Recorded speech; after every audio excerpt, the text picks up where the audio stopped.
Let's begin with the next part of parasitology. There are going to be a set of 3 families that we have to talk about, and these include the cestodes, the trematodes, and the nematodes.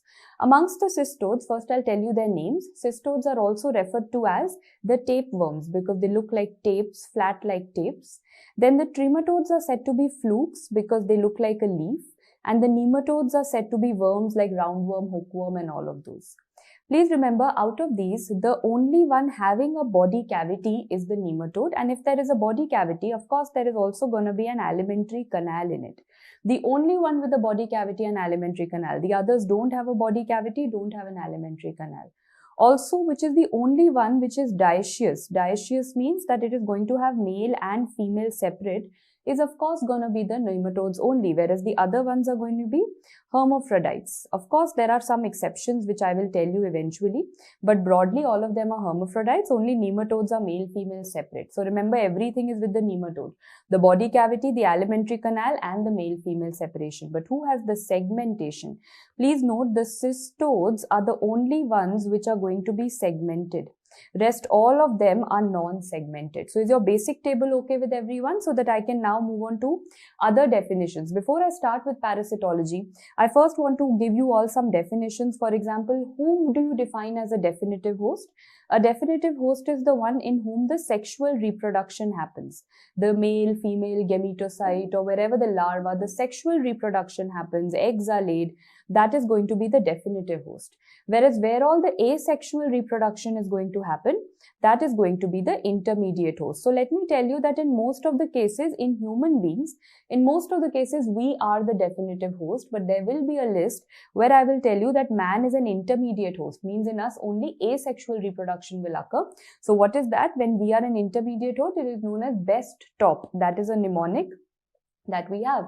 What is best top? So B is going to be for Babesia. E is going to be the dog tapeworm, Echinococcus, because dog tapeworm hai, so we are not going to be the main people. We are going to be the intermediate one. Dog will be the definitive host.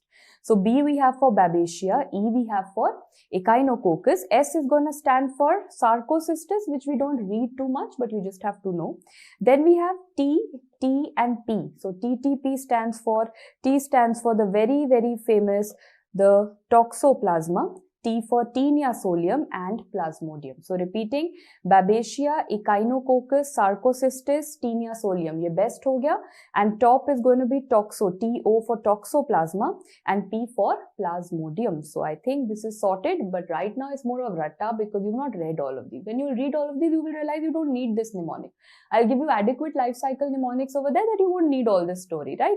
Let's move forward. So definitive host is where sexual reproduction occurs. Intermediate is where asexual reproduction occurs. So now we move on to the next one, and what is a paratenic host? A paratenic, para always means someone on the side. So paratenic host is the one in whom the larval stage is going to survive. Right now, they're just definitions, just register little bit parts of it. So larval stage is going to survive. That is a paratenic host, means it is just going to survive, only survival, but there is no further development. There is no development that is going to occur. There is only transmission. That larva will only be given forward. That larva is not going to become advanced or developed.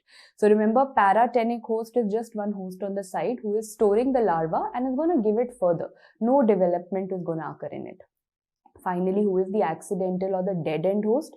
I mean, I don't need a definition for this because accidental word tells me that it is going to be by an accident. Like for example, let me tell you that in Echinococcus granulosus, humans are the accidental host. Humans are the accidental or the dead end host. Actually, we can be intermediate also, but we are actually the accidental or the dead end hosts that by chance it comes into us. So that is something which is very important. I hope everyone's okay with these definitions because we are now moving forward to host ho gaya. Definitive, intermediate, paratenic, accidental. Now we come to vectors.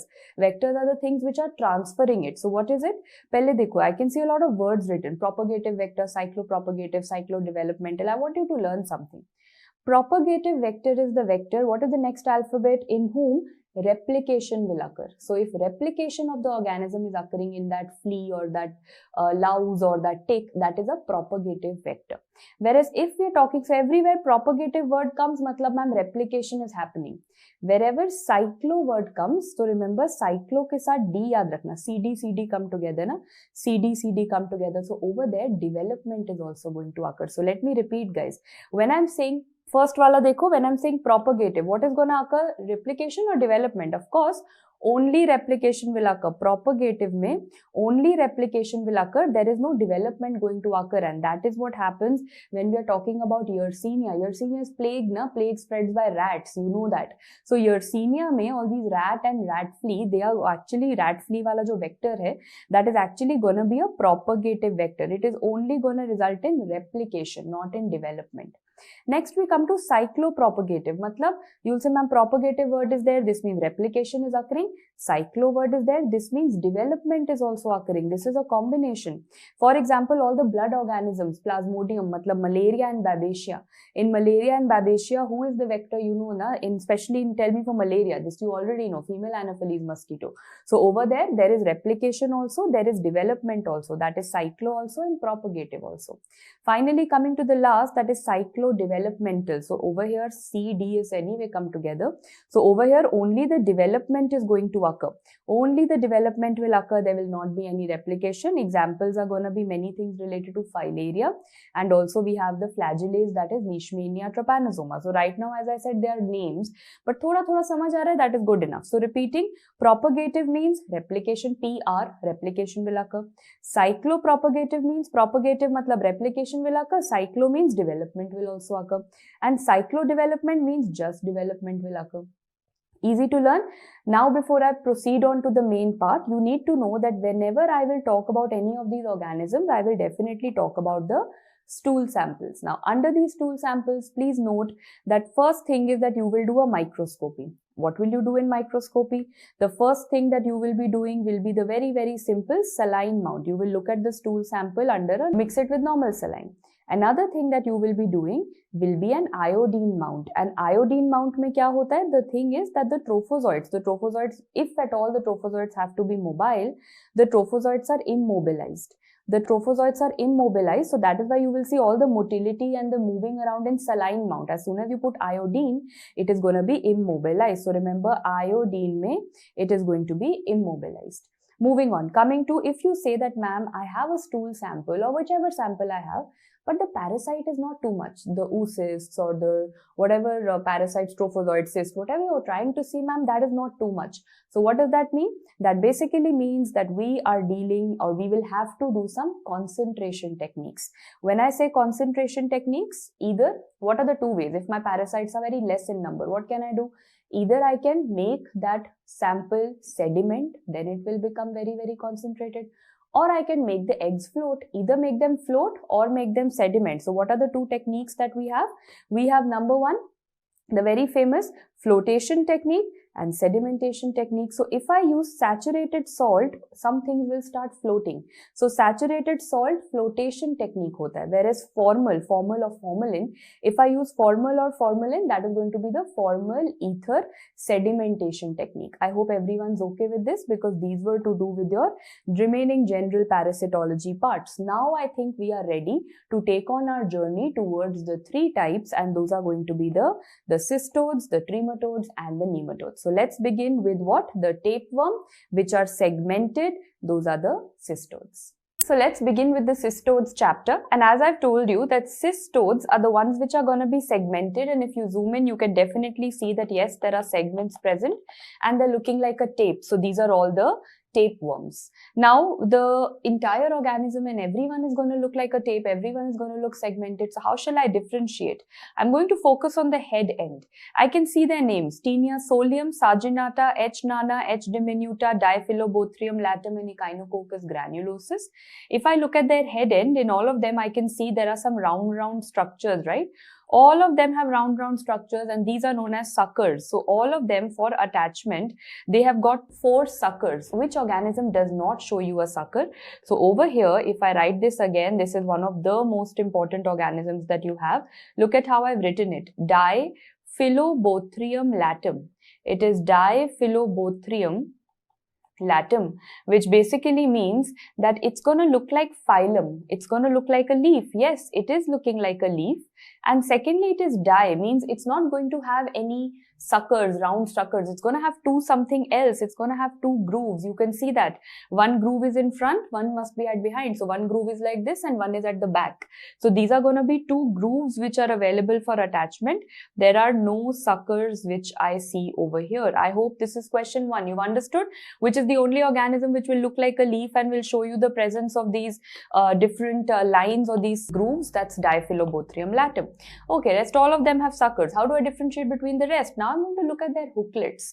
So first and foremost, which are the ones which have hooklets and which don't? So I'm going to tell you that all the ones that have ta in their names, they are going to do tata bye-bye to the hooklets. Okay, they are not going to have any hooklets that are there.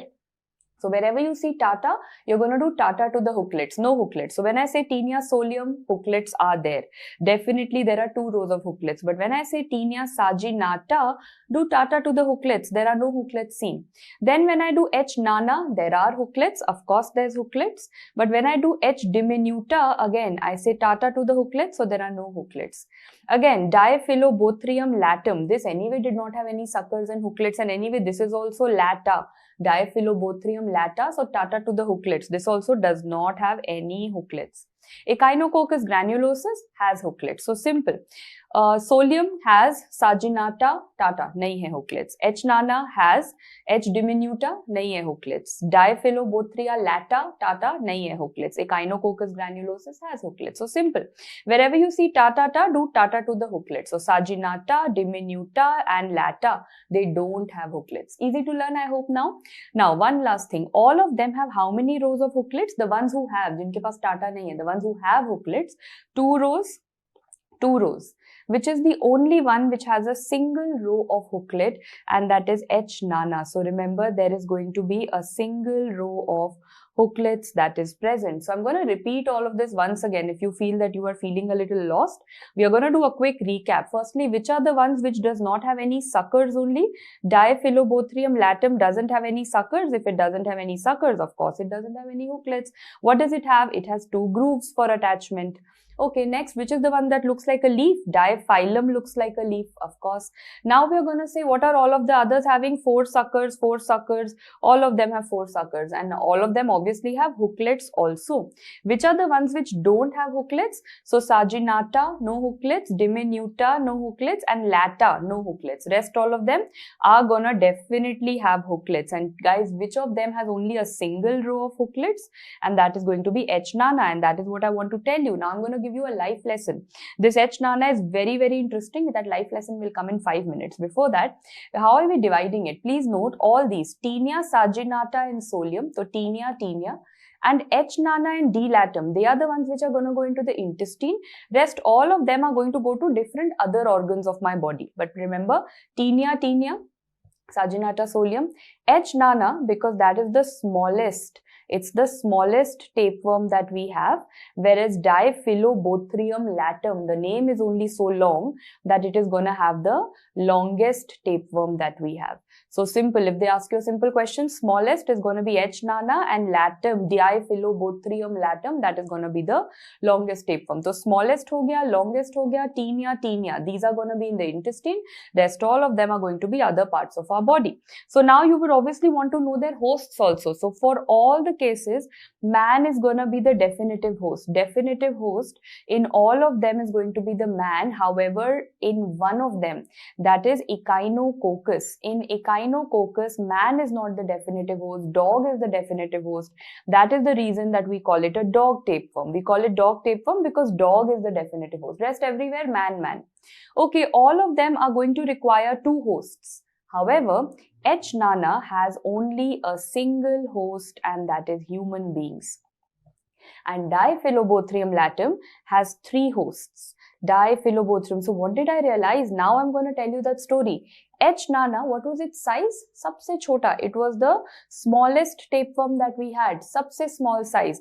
How many rows of hooklets does it have? The least. It has the Single, just one row of hooklets. How many hosts does it have? The least, just one host. So I can now make a table about H Nana and give you the life lesson that I wanted to. H Nana, God has given everything nano. Everything nano has been given to H Nana. In terms of the size, it's the smallest. In terms of the host, it has got only one host. In terms of the hooklets, it has again got only a single row of hooklets. So imagine, look at his resources, small size, single row of hooklets, single host, सब कुछ कम है. But you know, with those single hooklets, it has made the most of it and become celebrity. It is the most common cystode infection that we are gonna have, and that is what I want all of you to be. The life lesson is that you have to be H Nana. You don't have to run after hundreds of resources. You have to work in limited resources, limited sources, and make the most of it and emerge as a winner. So your take-home message is that in life, learn to be H Nana. Very, very less things in life it has, but it's become a winner. Okay, coming to the next, Diphyllobothrium latum. It's such a long name. In terms of the length also, we said it is the longest one that we have. And now in terms of hosts also, we are saying it's got the maximum hosts. So I hope everyone's okay with this basic introduction, because I'm going to now teach you the eggs, and after that we go into every organism individually. So what is this egg? This is an egg which has a lid on top of it.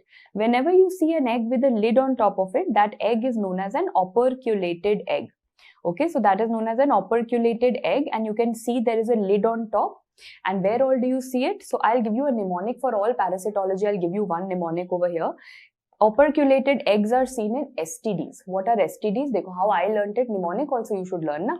Lid. When do you need a lid? When you need some protection. And where do you need protection? You need protection against STDs. So please learn Spirometra. Spirometra, which is also a cystode, shows you operculated eggs. Dilatum. Dilatum is also going to show you operculated eggs. And the next chapter that we are going to study, that is the trematodes. All the trematodes are going to show you operculated eggs, but tiny little exception yaad kar lo abhi ke liye, and that is schistosoma. All trematodes except schistosoma. So what is STD? S for Spirometra, D for Dilatum, all from this family, cystodes, and T is for the next family, that is trematodes. So protection against STD, protection with the lid, that is an operculated egg. What is this egg? And I've got you a lot of labelings over here. So let's start with all these labelings one by one. Dekho, this is an egg. If I zoom into it, I will count the hooklets. 1, 2, 3, 4, 5, 6. Very faintly you can see, but yeah, this is known as a hexacanth embryo.